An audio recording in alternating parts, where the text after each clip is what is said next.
Dila ng buhay, ang liwanag sa paghihintay sa pagdating ni Jesus. Nawa'y pagpalain, ito ang aming dalangin. Panginoon ay parating, ang pag-ibig niya ay magniningning. Sa harap ng altar kami lumalapit, umaawit ng masayang pag-ibig. Sa harap ng altar kami lumalapit, umaawit ng masayang papuri. Sa ngalan ng Ama at ng Anak at ng Espiritu Santo. Amen. Sumainyo ang Panginoon. At sumayo rin. Mga kapatid, aminin po natin ang ating mga kasalanan upang tayo'y maging marapat gumanap sa banal na pagdiriwang. Inaamin ko sa makapangyarihang Diyos. At sa inyo, mga kapatid, na lubha akong nagkasala sa isip, sa salita, sa gawa, at sa aking pagkukulang, kaya isinasamo ko sa mahal na Birheng Maria, sa lahat ng mga anghel at mga banal, at sa inyo, mga kapatid, na ako'y ipanalangin sa Panginoong ating Diyos. Kaawaan tayo ng makapangyarihang Diyos. Patawarin tayo sa ating mga kasalanan at patnubayan tayo sa buhay na walang hanggan. Amen. Panginoon, kaawaan mo kami. Panginoon, kaawaan mo kami. Kristo, kaawaan mo kami. Kristo, kaawaan mo kami. Panginoon, kaawaan mo kami. Panginoon, kaawaan mo kami. Manalangin tayo. Ama naming makapangyarihan, ngayong malapit na ang Pasko ng pagsilang ng iyong anak, kaming mga lingkod mong hindi karapat-dapat ay tangkilikin nawa sa pag-ibig ng iyong salita na nagkatawang tao sa sinapupunan ng mahal na Birhen at nananahan sa aming piling kasama ng Espiritu Santo magpa sa walang hanggan. Amen. Magsiupo muna po ang lahat. Pagbasa mula sa aklat ni Propeta Malakiyas. Narito ang pahayag ng makapangyarihang Panginoon. Ipadadala ko ang aking sugo upang ihanda ang daraanan ko. At ang Panginoon na inyong hinahanap ay biglang darating sa kanyang templo. Darating ang pinakahihintay ninyong sugo at ipahahayag ang aking tipan. Ngunit sino ang makatatagal pagdating ng araw na iyon? Sino ang makahaharap pag siya'y napakita na? Siya'y parang apoy na nagpapadalisay sa bakal at parang matapang na sabon. Darating siya para humatol at dadalisay niya ang mga saserdote tulad ng pagdalisay sa pilak at ginto. Sa gayon, magiging karapat-dapat silang maghandog sa Panginoon at ang mga handog na dadalhin ng mga taga-Huda at Jerusalem ay magiging kalugod-lugod sa Kanya tulad ng dati. Ngunit bago dumating ang nakahihindik na araw ng Panginoon, isusugo ko sa inyo si Propeta Elias. Huling magkakalapit ang loob ng mga ama't mga anak. Kung hindi, mapipilitan akong pumaryan at wasakin ang inyong bayan. Ang salita ng Diyos. Salamat sa Diyos. Itaas niyo ang paningin, kaligtasay dumarating. Itaas niyo ang paningin, kaligtasay dumarating. Ang kalooban mo'y ituro, O Diyos. Ituro mo sana sa aba mong lingkod. Ayon sa matuwid, ako ay turuan. Ituro mo poon ang katotohanan. Itaas niyo ang paningin, kaligtasay dumarating. Mabuti ang poon at makatarungan sa mga salari, guro at patnubay. Sa mababang loob siya yaong gabay at nagtuturo ng kanyang kalooban. Itaas niyo ang paningin, kaligtasa'y dumarating.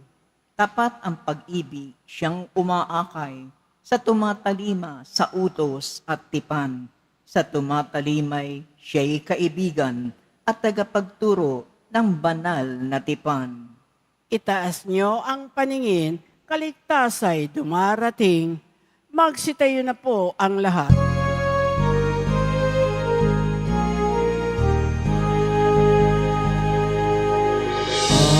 Hallelujah, Hallelujah, Hallelujah,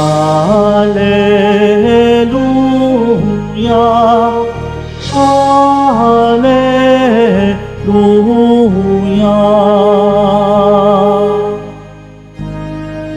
Harit batong panulukang saligan ng sambayanan, halina't kami idangal. Alleluia, Alleluia,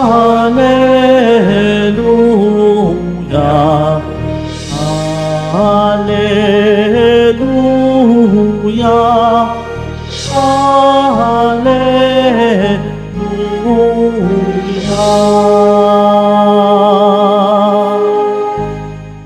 Sumainyo ang Panginoon. At sumayo rin. Ang mabuting balita ng Panginoon ayon kay San Lucas. Papuri sa iyo, Panginoon. Dumating ang oras ng panganganak ni Elizabeth at nagluwal siya ng isang sanggol na lalaki. Nabalitaan ng kaniyang mga kapitbahay at mga kamag-anak na siya'y pinagpala ng Panginoon at nakigalak sila sa kaniya. Nang ikawalong araw, dumalo sila sa pagtutuli ng sanggol. Sakarias sana ang ipapangalan sa kaniya, gaya ng kaniyang ama. Ngunit sinabi ng kaniyang ina, hindi, Juan ang ipangalan sa kaniya. Subalit wala mang isa sa inyong mga kamag-anak ang may ganoong pangalan, wika nila. Kaya't hinudyatan nila ang kaniyang ama at itanong kung ano ang ibig niyang itawag sa sanggol.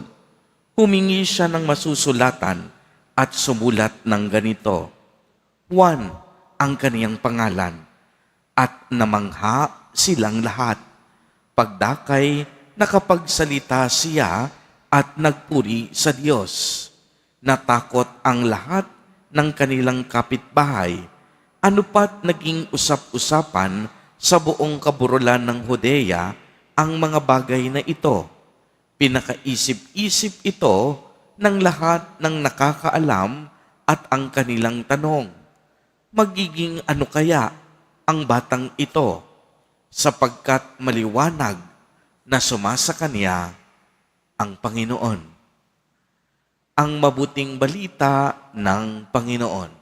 Pinupuri ka namin, Panginoong Heso Kristo. Magsipo muna po ang lahat. Purihin at dakilain natin ang ating Panginoon, ang mahal na poong Jesus Nazareno.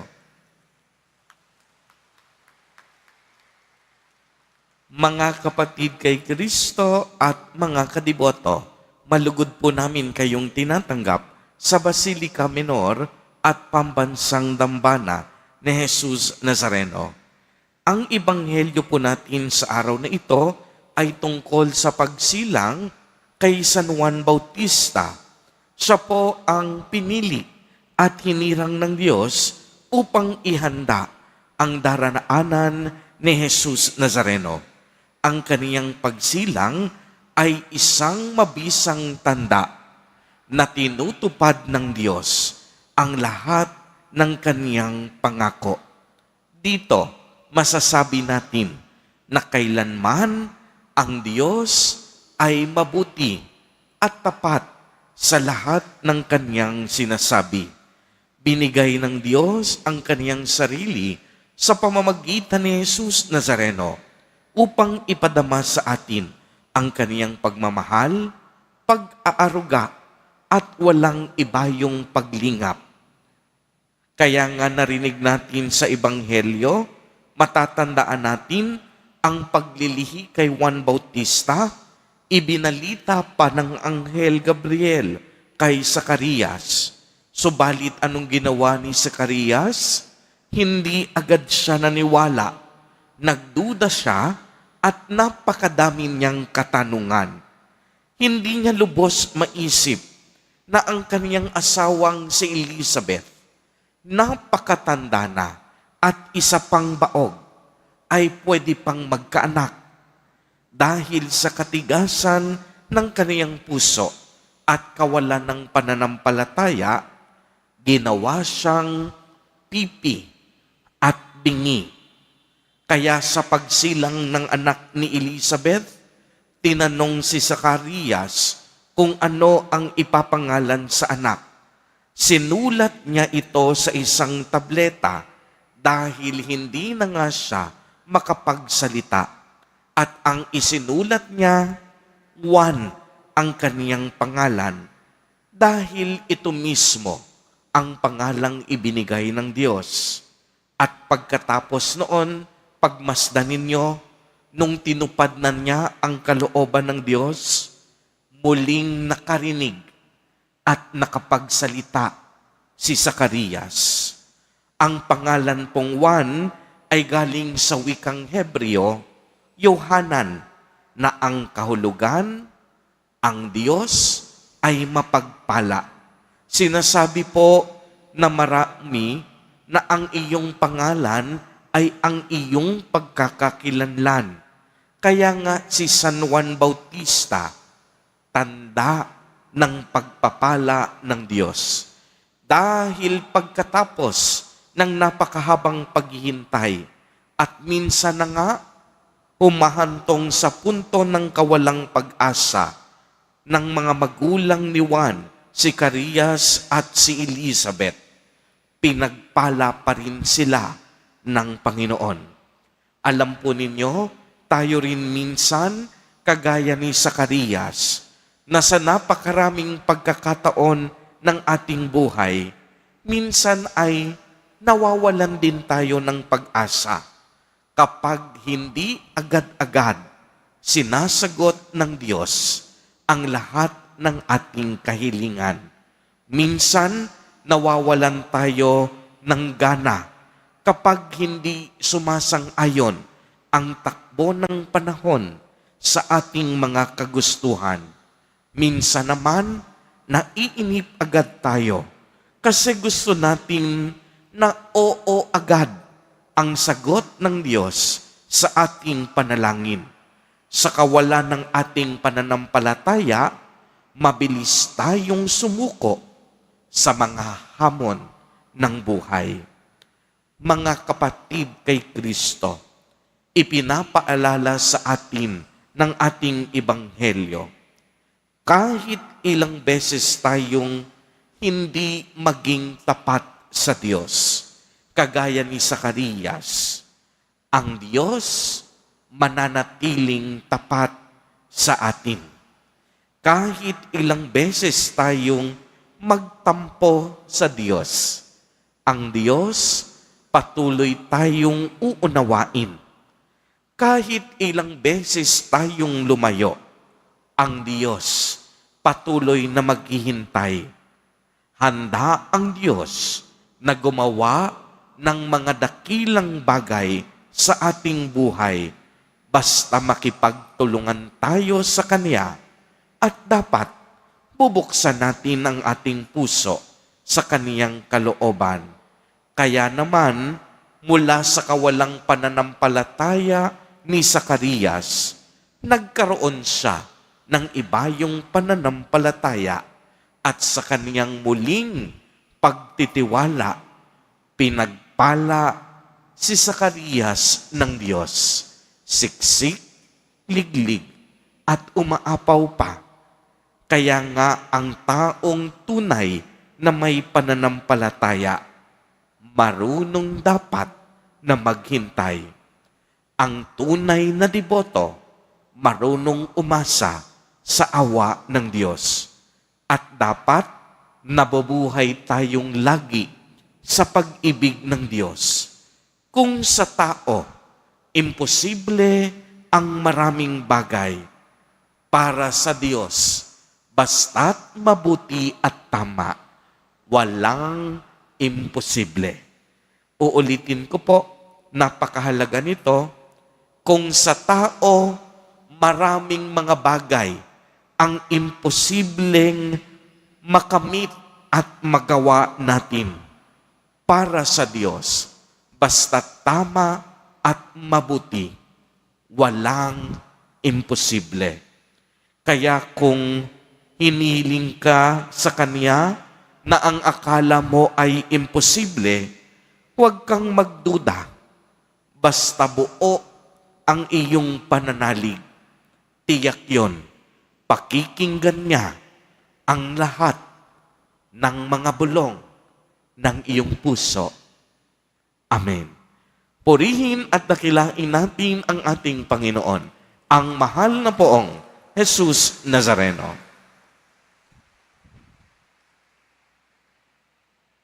Magsitayo na po ang lahat. Minamahal kong mga kapatid, tinawag ni Zacarias na Juan ang kaniyang anak na ang ibig sabihin, ang Diyos ay mapagpala, taglay ang pagtitiwala sa pagiging mapagpala at bukas palad ng Diyos. Sa bawat panalangin ang itutugon, Panginoon, maging bukas palad ka nawa at pagpalain kami. Panginoon, maging bukas palad ka nawa at pagpalain kami. Ang simbahan at mga pinuno ng pamahalaan naway tunay na maipakita ang pagiging bukas palad ng Diyos sa kanilang mapagmahal at matyagang paglilingkod sa bayan ng Diyos. Manalangin tayo. Panginoon, maging bukas palad ka nawa at pagpalain kami. Ang ating pangalan at karangalan, naway pahalagahan natin bilang Kristiyano upang makatupad tayo sa ating mga pangako sa binyag. Manalangin tayo. Panginoon, maging bukas palad ka nawa at pagpalain kami. Ang mga pamilya naway panibaguhin ang kanilang pagmamahalan, pagkakaisa at pagtataguyod sa bawat isa. Manalangin tayo. Panginoon, maging bukas palad ka nawa at pagpalain kami. Ang mga may sakit, naway makaranas ng ginhawa at kapanatagan dahil sa mga panalangin at pagpapalakas ng loob mula sa kanilang mga pamilya at kaibigan. Manalangin tayo. Panginoon, maging bukas palad ka nawa at pagpalain kami. Ang mga yumao, naway makatuloy sa tahanan ng ating Ama sa Langit. Manalangin tayo. Panginoon, maging bukas palad ka nawa at pagpalain kami. Panginoong Diyos, nawa ay mahikayat kami ng buhay ni San Juan Bautista sa higit na kabanalan. Puspusin mo kami ng kaniyang espiritu habang nagsisikap kami sa paglilingkod sa iyong bayan. Hiniling namin ito sa pamamagitan ni Kristo na aming Panginoon. Amen. Magsiupo ang lahat.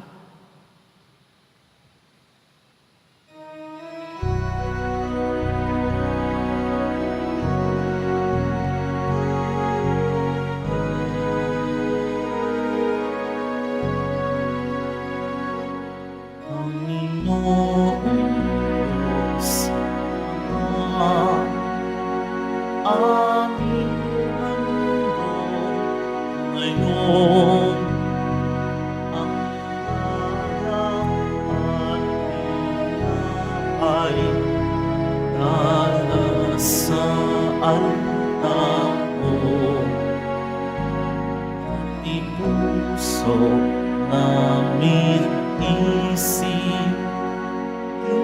tataas sa'yo habang maghihintay kami kay Kristo darating.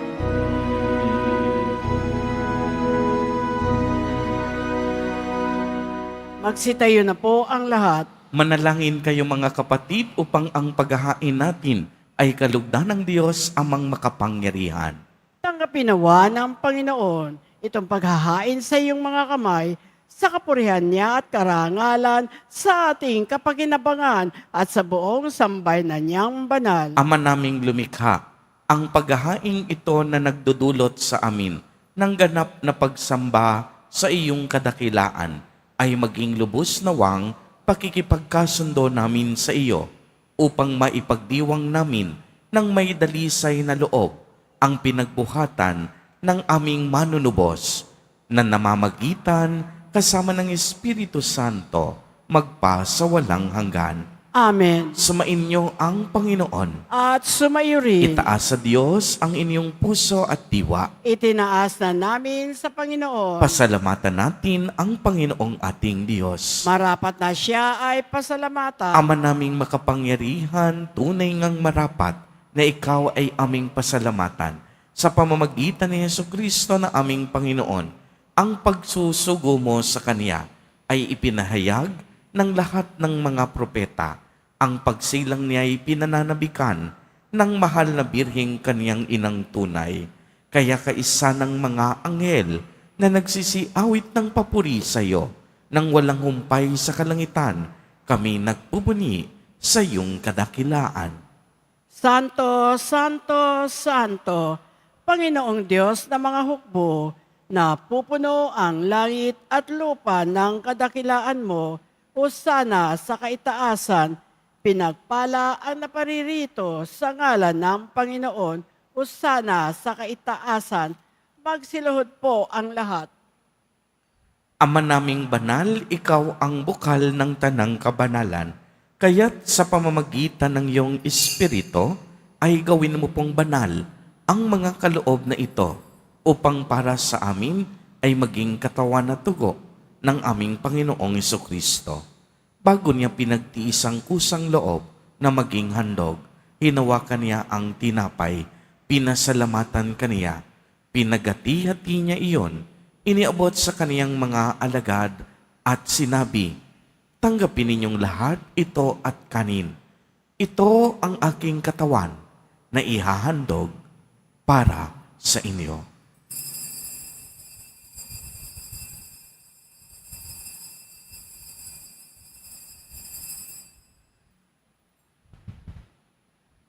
Gayon din naman noong matapos ang hapunan, hinawakan niya ang kalis. Muli kaniyang pinasalamatan. Iniabot niya ang kalis sa kaniyang mga alagad at sinabi, "Tanggapin ninyong lahat ito at inumin. Ito ang kalis ng aking dugo, ng bago at walang hanggang tipan, ang aking dugo na ibubuhos para sa inyo at para sa lahat sa ikapagpapatawad ng mga kasalanan. Gawin ninyo ito sa pag-alaala sa akin."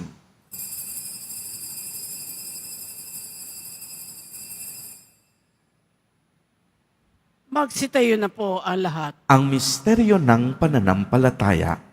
Si Kristo'y namatay, si Kristo'y nabuhay, si Kristo'y babalik sa wakas ng panahon. Ama, ginagawa po namin ngayon ang pag-alaala sa pagkamatay at muling pagkabuhay ng iyong anak.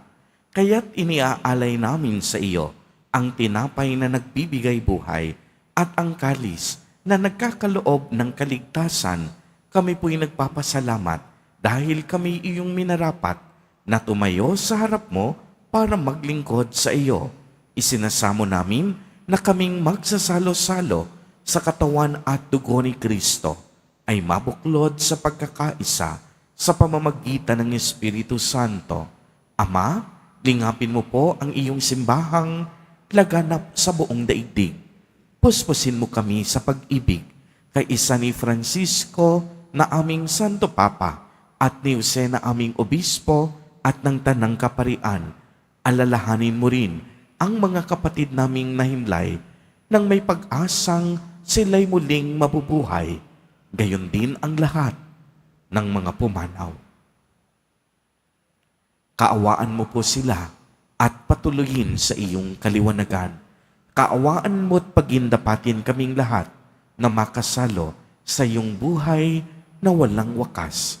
Kaisa ng mahal na Birheng Maria na ina ng Diyos, ng kabiyak ng puso niyang si San Jose, kaisa ng mga apostol, ni San Juan Bautista, at ng lahat ng mga banal na namuhay dito sa daigdig ng kalugod-lugod sa iyo, maipagdiwang nawa namin ang pagpupuri sa ikararangal mo sa pamamagitan ng iyong anak na aming Panginoong Hesukristo.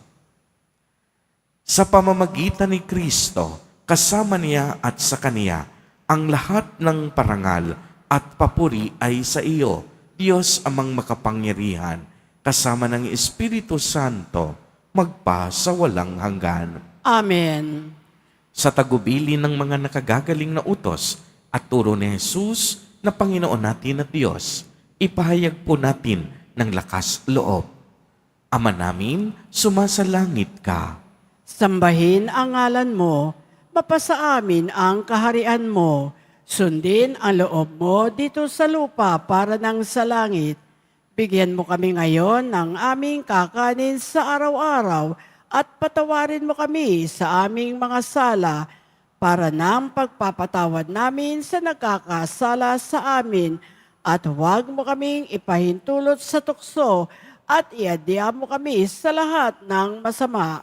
Hinihiling namin na kami iadya sa lahat ng masama, pagkalooban ng kapayapaan araw-araw, iligtas sa kasalanan at ilayo sa lahat ng kapahamakan, samantalang aming pinananabikan ang dakilang araw ng pagpapahayag ng tagapagligtas naming si Hesukristo.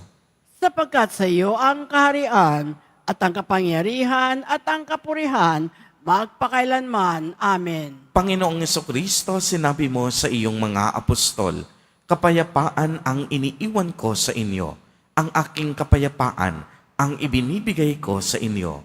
Tunghayan mo ang aming pananampalataya at huwag ang aming mga pagkakasala. Pagkalooban mo po kami ng kapayapaan at pagkakaisa ayon sa iyong kalooban, kasama ng Espiritu Santo, magpa sa walang hanggan. Amen. Ang kapayapaan ng Panginoon ay laging sumainyo. At sumayo rin. Magbigayan po tayo ng kapayapaan sa isa't isa.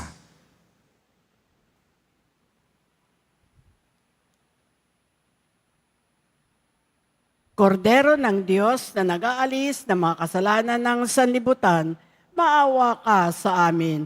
Kordero ng Diyos na nag-aalis ng mga kasalanan ng sanlibutan, maawa ka sa amin. Kordero ng Diyos na nag-aalis ng mga kasalanan ng sanlibutan, ipagkaloob mo sa amin ang kapayapaan, magsiluhod po ang lahat. Ito ang kordero ng Diyos. Ito ang nag-aalis ng mga kasalanan ng sanlibutan. Mapalad ang inaanyayahan sa kaniyang piging. Panginoon, hindi ako karapat-dapat na magpatuloy sa iyo, ngunit sa isang salita mo lamang ay gagaling na ako.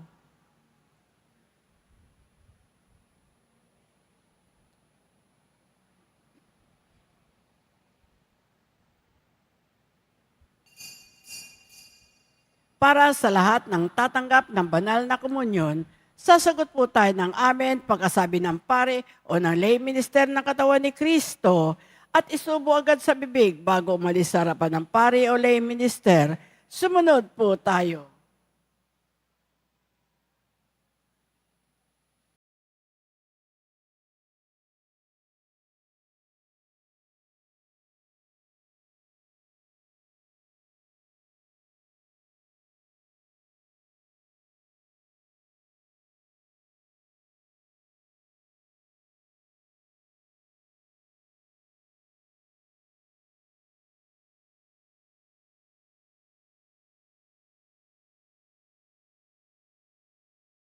Mapagmahal kaming pinapagsalo mo sa piging na banal, ay pagkalooban mo ng iyong kapayapaan upang kaming makapaghintay at makasalubong ng may ilawang nagdiringas para sa pagdiriwang ng pinakamamahal mong anak na namamagitan kasama ng Espiritu Santo magpa sa walang hanggan. Amen. Sumainyo ang Panginoon. At sumaiyo rin. Mahal na poong Jesus Nazareno, inihayag mo sa pamamagitan ng krus ang walang maliw na pag-ibig ng Diyos sa sangkatauhan. Pakinggan mo ang kahilingan, lalo na para sa mga nangangailangan ng iyong tulong at awa. Makamtanawa namin ang iyong kasagutan na may utang na loob na tinatanaw.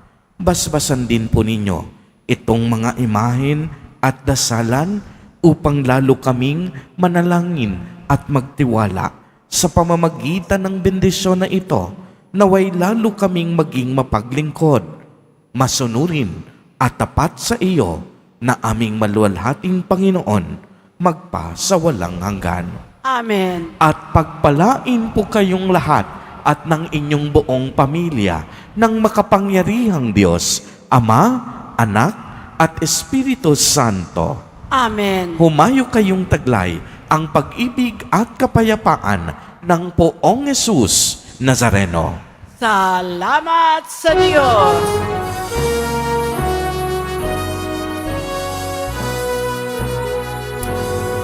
Nuestro Padre Jesus Nazareno, sinasamba ka namin. Pinipinto ka namin, parang mo ang aming buhay at kaligtasan.